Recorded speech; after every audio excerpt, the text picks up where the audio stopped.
ಬೆಂಗಳೂರಿನಲ್ಲಿ DCM DK Shivakumar ಹೇಳಿಕೆ ಕೊಟ್ಟಿದ್ದಾರೆ. ಕಮಲ್ ಕ್ಷಮೆ ಯಾಚನೆಗೆ ಕೋರ್ಟ್ ಹೇಳಿದೆ. ಕಮಲ್ ಹಾಸನ್ ಪರ ನಾವು ಸಾಫ್ಟ್ ಇಲ್ಲ. ಯಾವುದೋ ರೂಪಕ್ಕೆ ತಿರುಗಿದ್ರೆ ಯಾರು ಹೊಣೆ ಇದಕ್ಕೆ? ಕಮಲ್ ಹಾಸನ್ ತಪ್ಪು ಮಾಡಿದ್ದಾರೆ, ಕ್ಷಮೆ ಕೇಳ್ತಾರೆ. ನಮ್ಮವರು ಲಿಮಿಟ್ ನಲ್ಲಿ ಇರಬೇಕು, ನಮ್ಮ ರಾಜ್ಯದ ಹಿತಕ್ಕಾಗಿ ಇರಬೇಕು ಅಂತ ಡಿಕೆ ಶಿವಕುಮಾರ್ ಸ್ಟೇಟ್ಮೆಂಟ್ ಬಂದಿದೆ. ನಾವು ಭಾಷೆ ಮಾತಾಡ್ಬೇಕಾದ್ರೆ ತೆಲುಗುದು ಕೆಲವು ಅಕ್ಷರಗಳು ಕಾಣ್ತದೆ, ತಮಿಳು ಮಾತಾಡ್ಬೇಕಾದ್ರೆ ಕೆಲವು ಅಕ್ಷರಗಳು ಬರ್ತದೆ, ಮಲಯಾಳಿ ಮಾತಾಡ್ಬೇಕಾದ್ರೆ ಬರ್ತದೆ, ಕನ್ನಡ ಮಾಡ್ತದೆ.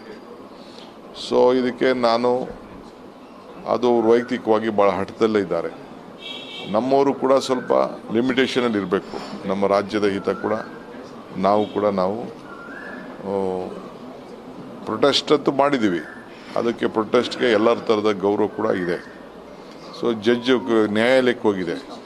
ನ್ಯಾಯಾಲಯ ಏನು ಆದೇಶ ಕೊಟ್ಟಿದೆ ಎಲ್ಲರೂ ಪಾಲನೆ ಮಾಡಲೇಬೇಕು. ಅದಕ್ಕೆ ನಂದು ಕೂಡ ಸಹಮತ ಇದೆ. ಅಂದರೆ ಪ್ರಹ್ಲಾದ್ ಜೋಶಿ ಹೇಳ್ತಾರೆ, ಮಿತ್ರ ಪಕ್ಷ ಆಗಿರೋದ್ರಿಂದ ಇಲ್ಲಿ ಡಿ ಕೆ ಶಿವಕುಮಾರ್ ಮತ್ತು ಸಿದ್ದರಾಮಯ್ಯ ಸಾಫ್ಟ್ ಆಗಿದ್ದಾರೆ ಕಮಲ್ ಹಾಸನ್ ಪರ ಮಾತಾಡೋ. ಕಮಲ್ ಹಾಸನ್ ಸಾಫ್ಟ್ ಅಲ್ಲ ರೀ. ಇದು ಭಾಷೆಗೆ, ಜಾತಿಗೆ, ರಾಜ್ಯಕ್ಕೆ ಜಗಳ ಮಾಡ್ಸೋಕ್ಕಾಗ್ತದ?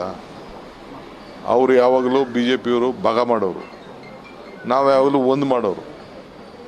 ಅವರು ಕತ್ತರಿ, ನಾವು ಸೂಜಿ. ಕಬ್ಬಣದಲ್ಲೇ ಸ್ಟೀಲಲ್ಲೇ ಎರಡೂ ತಯಾರಾಯ್ತದೆ, ಕತ್ತರಿನೂ ತಯಾರಾಯ್ತದೆ, ಸೂಜಿನೂ ತಯಾರಿದೆ. ನಾವು ಒಂದು ಮಾಡೋರು.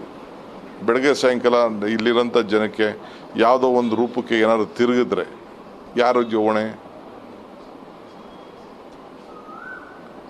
50,000 ಜನ ಹೊಸೂರಿಗೆ ಹೋಗ್ತಾರೆ, ಬೆಂಗಳೂರಲ್ಲಿದ್ದಾರೆ. ಅಲ್ಲಿಂದ ಇಲ್ಲಿಗೆ ಬರ್ತಾರೆ ವಾಸಕ್ಕೆ, ಇಲ್ಲಿಂದ ಕೆಲಸಕ್ಕೆ ಅಲ್ಲಿಗೆ ಹೋಗ್ತಾರೆ. ಇವೆಲ್ಲ ಯಾರ ಜವಾಬ್ದಾರಿ? ನಾಳೆ ಹೆಚ್ಚು ಕಮ್ಮಿ ಆಯಿತು ಅಂದರೆ ಅವೆಲ್ಲ ಸಣ್ಣ ಸಣ್ಣ ವಿಚಾರಕ್ಕೆ ಆಯಿತು, ಅವ್ರು ತಪ್ಪು ಮಾಡಿದ್ರೆ ಅವ್ರು ಕ್ಷಮಾಪಣೆ ಕೇಳ್ತಾರೆ. ಅದು ಎಲ್ಲೆಲ್ಲಿಗೋ ತೀರ್ಬಾರ್ದು. ಈಗ ನ್ಯಾಯಾಲಯಕ್ಕೆ ಹೋಗಿದೆ, ನ್ಯಾಯಾಲಯದಲ್ಲಿ ಅವರು ಹೇಳಿದ್ದಾರೆ ಕ್ಷಮಾಪಣೆ ಕೇಳುವಂತ. ಖಂಡಿತ ಅವರು ಗೌರವ ಕೊಟ್ಟು ಕ್ಷಮಾಪಣೆ ಕೇಳ್ತಾರೆ ಅಂತ ನಾನು ಭಾವಿಸ್ಕೊಂಡಿದ್ದೀನಿ. ಅಷ್ಟೇ. ನಮಗೆ ಬೇರೆ ನಮ್ಮವರೆಲ್ಲ ಕನ್ನಡ ಸಂಘಟನೆಯವ್ರಿಗೆ ನಾನು ರಿಕ್ವೆಸ್ಟ್ ಮಾಡ್ತೀನಿ, ಇದು ಬೇರೆ ಬೇರೆ ವಿಕೋಪಕ್ಕೆ ತೆಗೆದುಕೊಂಡು ಹೋಗಬಾರ್ದು.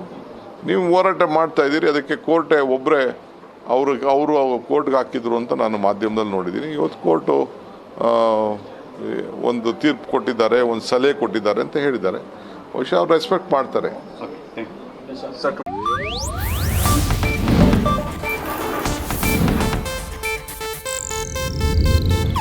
ಇದು ಏಷ್ಯಾನೆಟ್ ನ್ಯೂಸ್ ನೆಟ್ವರ್ಕ್ ಪ್ರಸ್ತುತಿ.